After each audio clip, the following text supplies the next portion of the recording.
ফুলবাড়ি সংলগ্ন জটিয়াকালীতে পথ দুর্ঘটনায় আহত হলেন এক বাইক আরোহী। বৃহস্পতিবার রাতে এই ঘটনাটি ঘটে।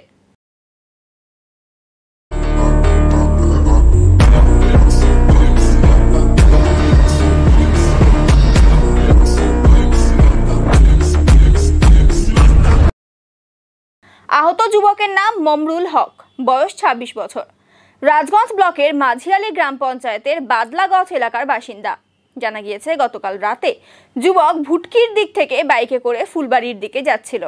জাতীয় সড়কের জটিয়াকালী মোড় এলাকায় রাস্তা জ্যাম থাকায় বড় মালবাহী একটি গাড়ি দাঁড়িয়েছিল। সেই দাঁড়িয়ে থাকা গাড়িতে গিয়ে সজোরে ধাক্কা মারে বাইক আরোহী যুবক। ঘটনায় গুরুতর আহত হয় সে। ঘটনার পর স্থানীয়রা ছুটে এসে তাকে উদ্ধার করে উত্তরবঙ্গ মেডিকেল কলেজ ও হাসপাতালে পাঠায়। খবর পেয়ে ছুটে যায় ফুলবাড়ি হাইওয়ে ট্রাফিক পুলিশ কর্মীরা। গোটা ঘটনার তদন্তে পুলিশ। ঘটনা কি, ওই একটা ছেলে বাইক করে আসতেছিল, তো একটা বড় গাড়ি আর কি জাম লাগছে, জামের মধ্যে গাড়িটা দাঁড়াই ছিল, তো পিছন দিয়ে ধাক্কা মারি দিছে নিজে নিজে।